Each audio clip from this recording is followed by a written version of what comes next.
You're live. Look at that, ladies and gentlemen.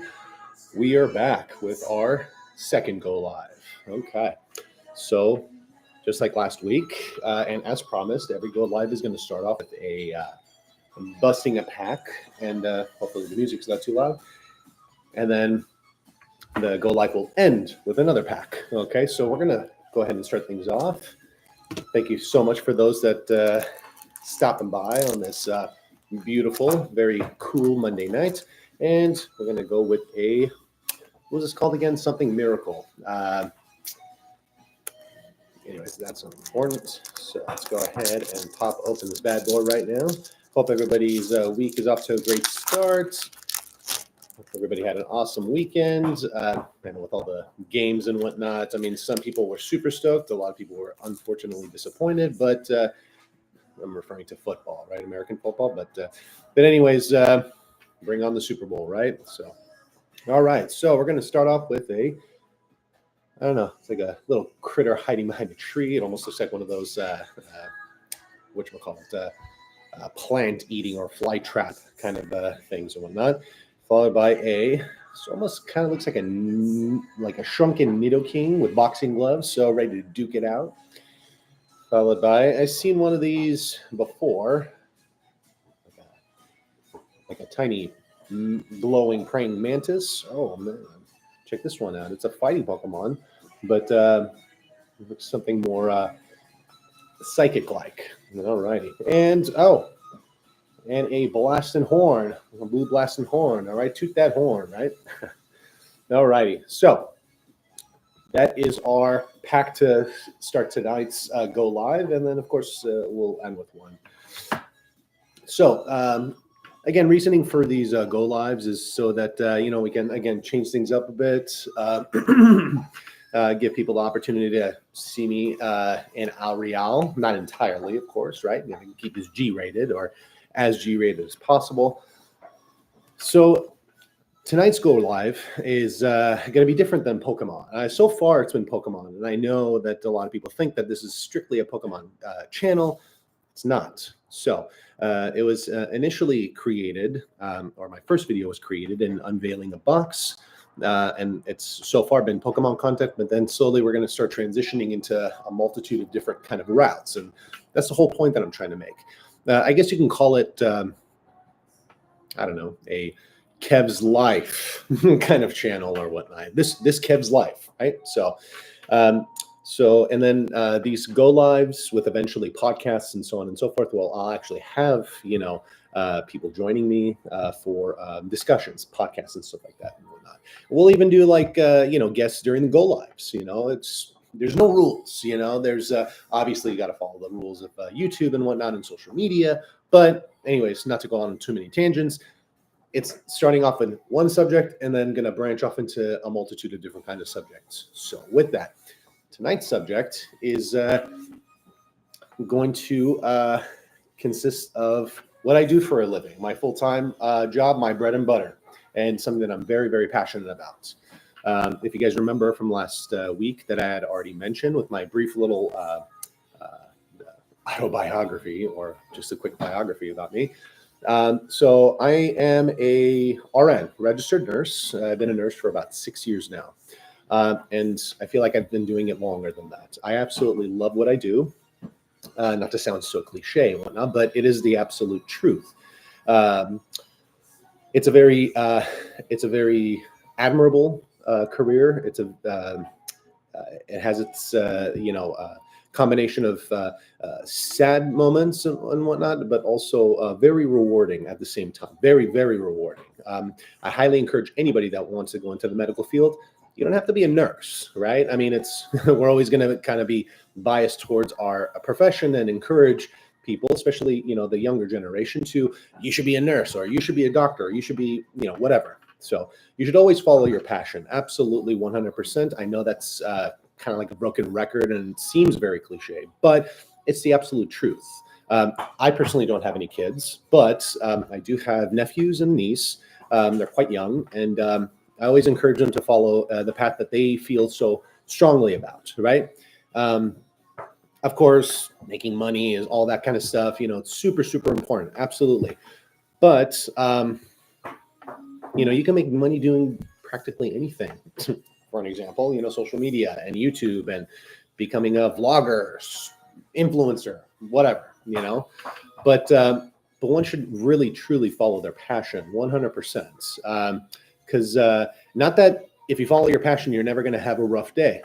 A rough day goes without saying. I mean, that's part of life, right? So that's a side effect of life. I always say that some days you're going to have euphoric moments. Other days are, you're going to feel like very nausea, very vomitous and whatnot. So it's not always going to be bright, shiny stars and rainbows, depending on what some people sell.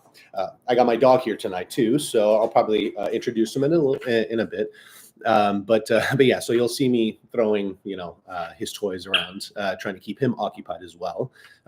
He's very lovey, very attention-seeking behaviors. For an example, right here, right? Whiskey, you want to say hi? Yeah, you want to say hi? There we are. You like your Bubby? Yeah. Yeah, how's it going? Got to spend a few days off with him. Good boy. Okay. All right. Let daddy work.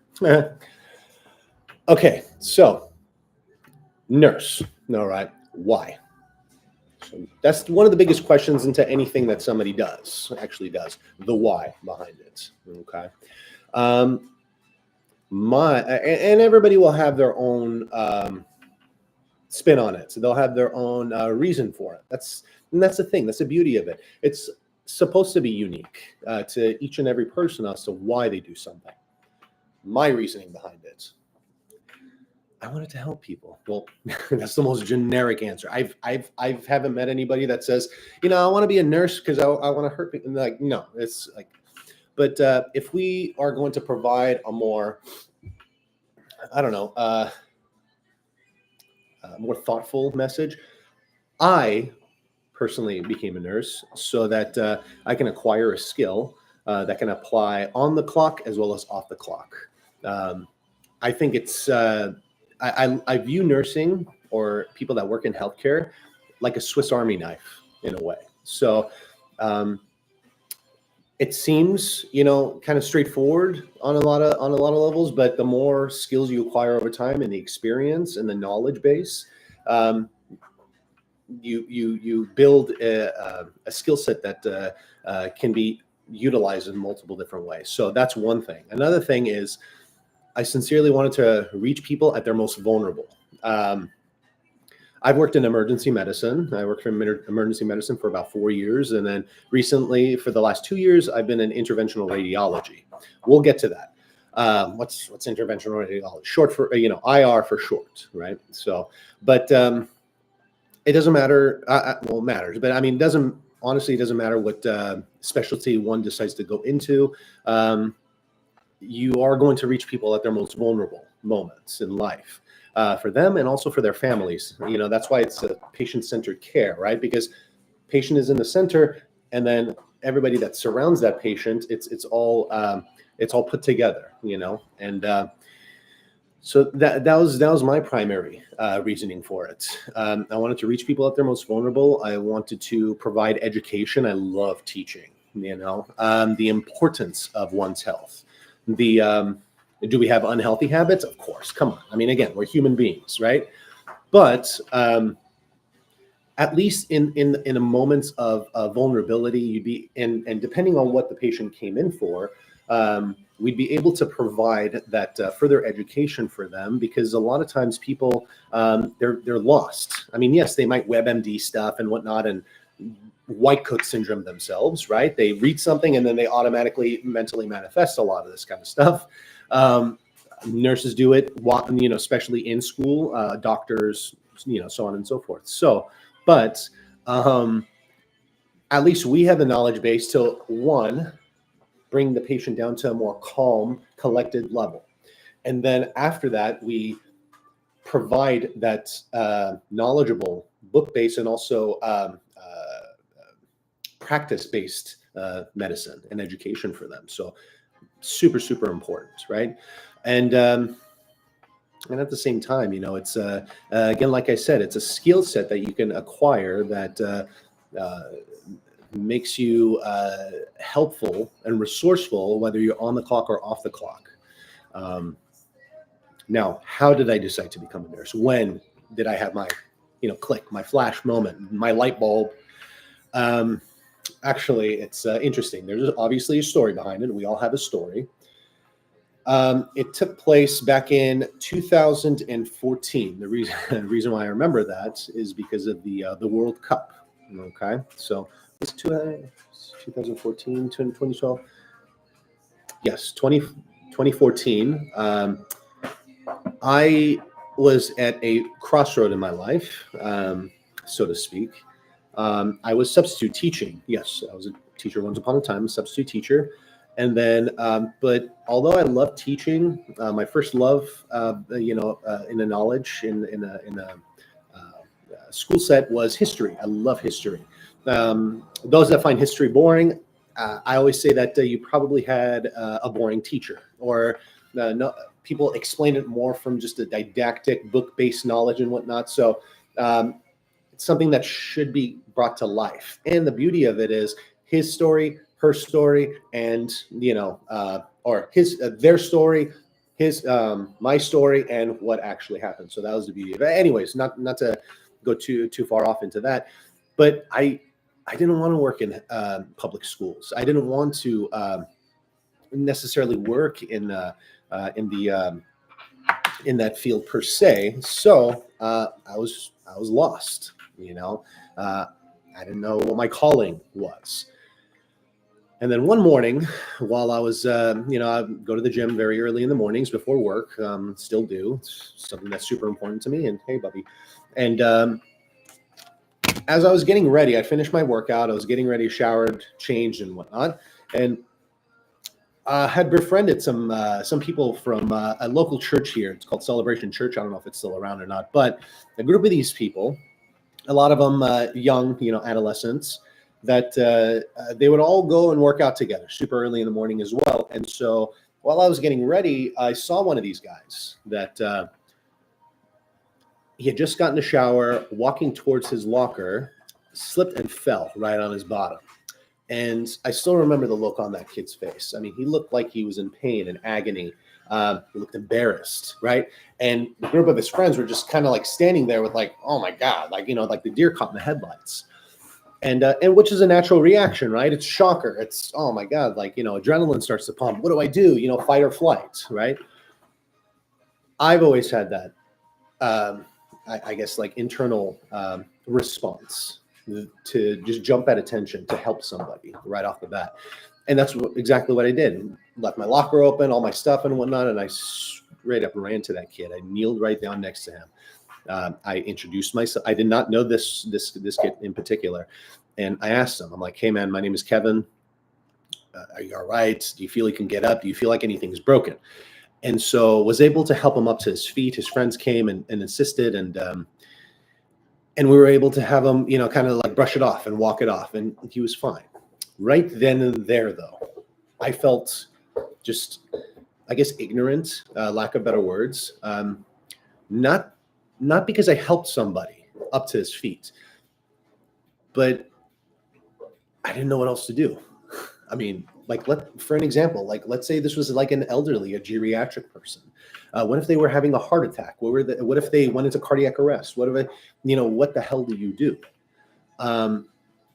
So right then and there, got in my car, went to the class that I was going to be substituting that day.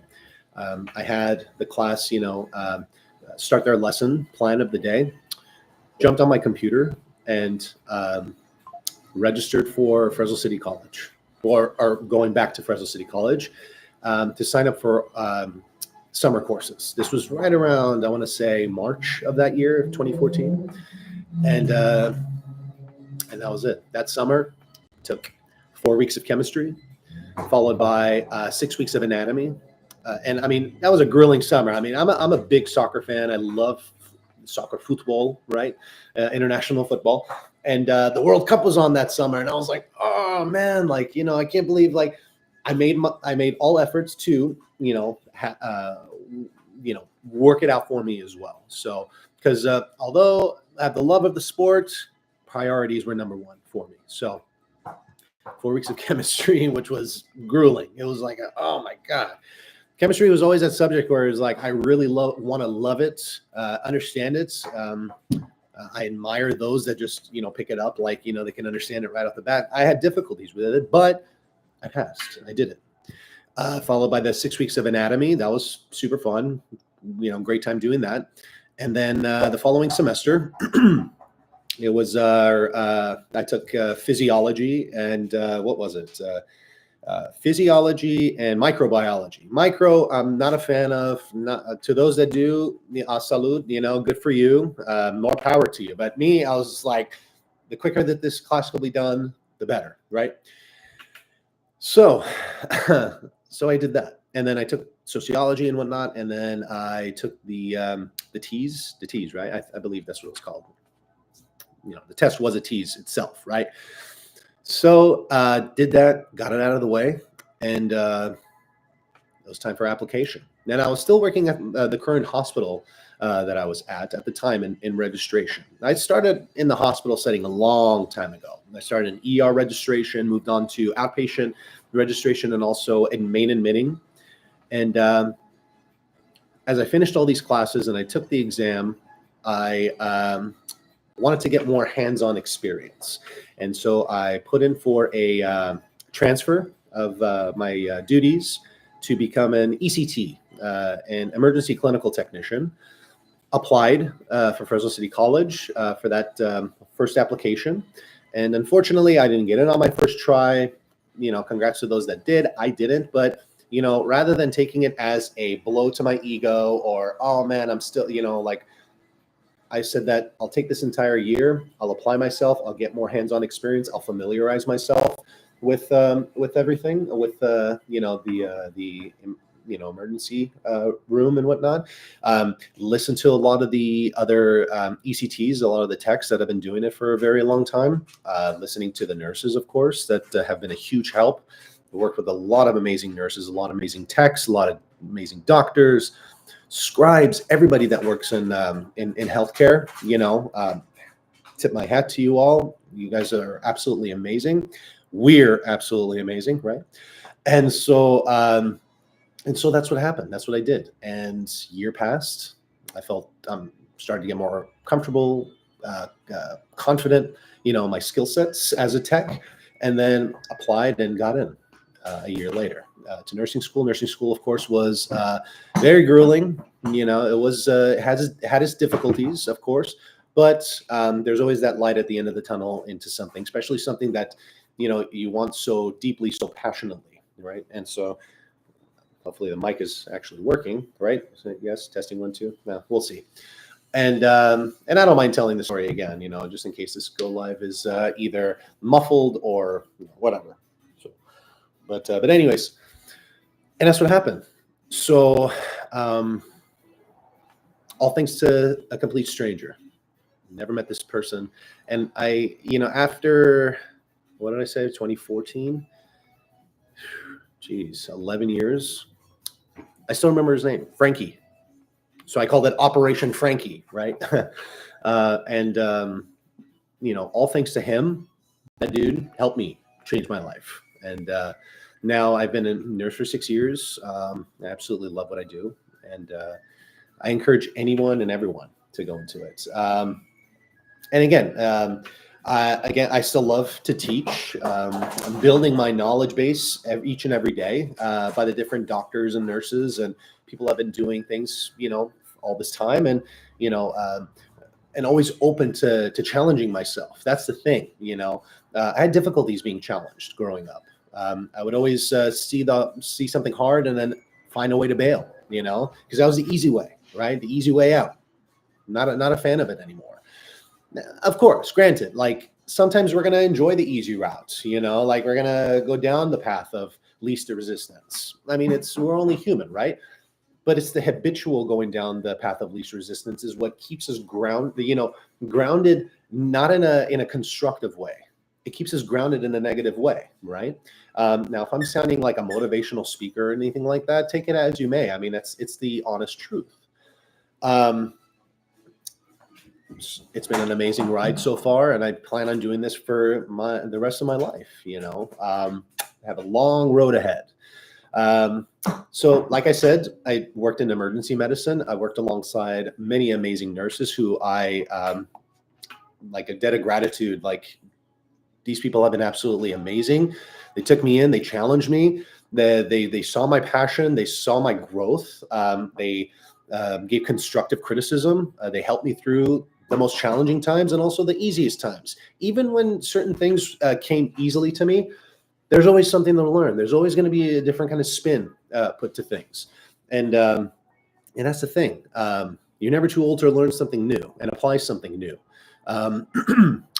And so I'm absolutely thankful and grateful that I was able to make it happen. So after, I did a little bit of travel nursing for a couple of years as well, and that was an amazing experience. I went up and down California, which was great. Worked at a lot of amazing hospitals, and again, had a lot of amazing colleagues that took me in and made me part of their own, and yeah, an amazing ride.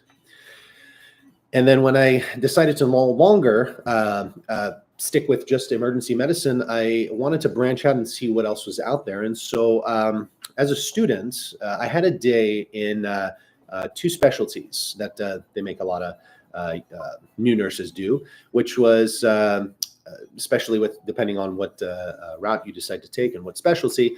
There was a day that was split between the cardiology route, which was in that particular setting was the cath lab, the cardiac cath lab, and interventional radiology, IR.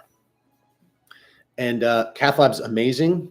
I work alongside many amazing cath lab personnel, nurses, the techs, the technologists, doctors, awesome people. But when I learned about IR, I was like, what's IR? What the hell is interventional radiology? And what drew me closer to that particular specialty was you don't just do one specific area. It's a multitude of a bunch of different kinds of areas. And yeah, I mean, it's cardiology. It's entirely based on the cardiac system, whatever that's causing the specific condition on that patient. But it's very fixated on the heart, which is amazing. It's one of the most amazing systems, one of the strongest pumps. It's a pump. It's a pumping system. So one of the most strongest muscles in our body, right? But interventional radiology was you can work on the kidney if a kidney needs some kind of intervention. You can work on liver, lower extremities in case of any chronic or acute blood clots, lumbar punctures, again with kidneys, nephrostomy tubes, dialysis catheter placements. Geez, I mean, it's endless. Like so I read in one of my books that a fully functional interventional radiology department actually has the capabilities of doing, I believe, don't quote me on this, but I believe over 1,300 different kinds of procedures. That's amazing. That's huge. That's baffling. All the different levels we can take. I mean, blood clots in the lungs. I mean, people that are just like having such difficulties breathing, we fish a line into their lungs and extract that clot, and all of a sudden they're breathing on their own again, or they're they're breathing on their own, but they're breathing more comfortably again. They're able to have more expansion, and it's again life-saving procedures, and it's a different kind of rewarding feeling. And so that's what I decided. When I said that I'm deciding on getting out of emergency, which I still absolutely love. I love it, not because I'm a big fan of Grey's Anatomy. I've still not seen a single episode of it. Don't burn me at the stake for it. But there's a reason why a lot of that stuff on TV is bullshit. And but yeah, it is what it is. It's dramatization, right? Whatever. Hollywood's Hollywood. But yeah, when you actually see things firsthand with you're an eyewitness to all of this and you're able to intervene and get things done. Amazing. So it was a hard decision to leave emergency, but I thought long and hard and I said, what is something that I can get into that I can still have a lot of hands on, and that can also be pretty equivalent to emergency medicine. And that's where interventional radiology came into play. I still thought about it, after all that time as a student. And I said, I think I want to get it done. And thankfully I was on my last contract as a traveler down in San Diego, and interviewed back at my old hospital and made it happen. Started that coming January. This was 2023. Yep. And got in. Right now, just as before, I work with some of the most amazing nurses, technologists, doctors. We're a small group, but we're very close. We're very tight knit. I love these people. I see them pretty much more than I see my own family, right? More than I see my dog sometimes, right? So I'm a debt of gratitude to them as well. These are amazing people. Each and every day, they give their blood, sweat, and tears. And yeah, I really, really appreciate them. So, thanks to Frankie, I have not ran into this kid ever since then. But I owe a lot of this to Frankie. Thank you, Frankie. If you're out there and you're listening, kudos, buddy. Thank you so much. Because we don't know when we're making an impact in somebody else's life. We don't know when something is going to happen or somebody comes along or whatever and changes everything for the better. Unfortunately, not for some, because sometimes it changes for the worse. But we always want to make sure we're changing something for the better. And I'm so glad that Frankie was indirectly able to change my life. So, and that's my story as to how I became an RN. Still going strong. I have many plans in the future as to where I want to go and do more. I always say it, human beings weren't meant to just do one thing. To those that just do one thing, that's totally fine. Absolute, to each their own. But for me, when it comes to my personality, my standards, I always say that it's super, super important to find what you do it really well, and try to take as much out of it, but also give a lot of it back. All right, because I want to teach. I want to teach new nurses. I want to teach current nurses, however it may be. Or teach each other. Learn from one another. That's the important. That's the beauty of this, right? It's called practicing medicine. There's a point. We're practicing medicine, and things are always constantly changing. And I'm open to those changes. Bring it on, right? And also in my role as an interventional radiology nurse, a lot of it has to do with conscious sedations, basically getting the patient comfortable through sedation and through pain management so that the doctors and the technologists, they'd be able to do the procedure,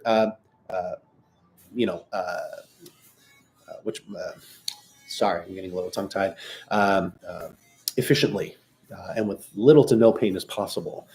It's all about the patient. That's the importance of it. Down the line, I'll be doing more videos in regards to healthcare and whatnot, all the things that I've learned and the knowledge that I am able to pass on to everybody else. Because I also do PICC line placements, peripherally inserted central catheters and whatnot for patients that are going to be, going through long-term antibiotics or starting chemotherapy before they can get their Metaports, through TPN, through any type of medications and whatnot. So I'm able to place those because I've been trained for it. Whiskey, that's his name. So I'm able to, recently I started learning how to scrub, work alongside the doctors even closely with different tools for a particular type of procedure, with catheters and wires and whatever it may be. So all of this knowledge is provided. You just want to jump at it. Take the opportunity if it's being offered to you. So that's how I always carried myself, and that's how I'm always going to be carrying myself. I don't want to go back to that lazy kid that took the easy way out, that bailed at this first sign of difficulties with challenges. Been there, done that. I don't want to go back there. So moving forward from there. So yeah, the next milestone to me is going to be educating. I definitely want, again, like I said, I definitely want to teach and pass on that knowledge. That's the most important thing. What's the point of acquiring all of this knowledge, all of this skill, all of this experience when you can't pass it along to the future? It just doesn't make any sense. It's almost like we're like a walking time capsule, and we're just day by day passing along that knowledge to the next. So, yeah, been having an amazing time so far. Can't wait to keep doing it. Can't wait to keep doing this. I love doing this. I'm going to continue to do this. And yeah, that's going to be my story for tonight. This go live, it's super cool. It's very it's not scripted, constructed in any way. I just want to pick a subject, discuss it, talk about it, share your ideas. Write in the comments. Tell me what you think. Tell me how you're liking this. What do you want to hear? Would you like to join me? Again, no rules except for the rules we got to obviously abide by and follow through via YouTube. But tell me how you think. Tell me what you think, how you feel, and drop in the comments. What are you liking? What are you not liking? So that way we can continue this adventure together. So again, that's my story for now. There's more to it, of course, right? So it's 6 years. I mean, I'm down to like 31 minutes right now, so it's more to fill than in just a 30-minute time. But please stay tuned and look for videos in regards to this subject. And then eventually it's going to go to a bunch of other different kind of subjects. So with that, I'm going to go ahead and close out for this evening. Thank you all for joining. And don't worry, I haven't forgotten. Like I said, every go live starts with a pack, ends with a pack. So we're going to be doing another Pokemon Scarlet and Violet. Let's go ahead and pop this open. Really, really appreciate everybody for stopping by, passing your love. This has just been super, super cool. A lot of fun for me. So, alrighty, guys, here we go. So we're starting off with that Psychic Energy, followed by a Citadel. Alrighty. What up, Citadel? A Magikarp. Of course, we know the Magikarp. Bam. Alrighty. Very cool. We have a Magnemite. It's actually a pretty cool picture right there. Followed by an Energy Switch. Alrighty. Next, we have a Espathra. Okay. Alrighty. Cool name. A Arvin. What's up, Arvin? Okay. A Cacturine. Alrighty. Oh, our first reverse holo. We have a Blissey, looking so blissful. We've had this one too many times, but that's okay. It is a reverse holo. A Tarantula. Okay, very cool. Lost in the snow. Alrighty. And finally, we end with a Cyclozar. Alrighty. All right, there we go. Okay, very cool. I'm going to go ahead and sleeve those, look them up, and see what we found. Thank you so much, everybody. You guys are amazing. Thank you so much for everybody's support, sticking around, sending your love and ideas. People have been dropping me ideas and telling me, "Hey, have you considered this? Oh, why don't you try this or whatnot?" And yeah, so far so great. All righty. With that, thank you so much, everybody, for stopping by. Make sure that we're still liking, subscribing, commenting, sharing. We're boosting that algorithm every day. We're getting more and more uppity up. Okay. And yeah, let's send this channel to the stars. Why don't we? Right. So with that, stay tuned tomorrow for our daily Pokemon TCG Bust-A-Pack. I know a lot of them have been loving it. And yeah, with that, I'm going to go ahead and sign off this evening. Hope everybody has a great rest of your nights, an amazing week ahead, and please stay tuned for the upcoming content. Thank you so much, everybody. Signing out. Have a good one.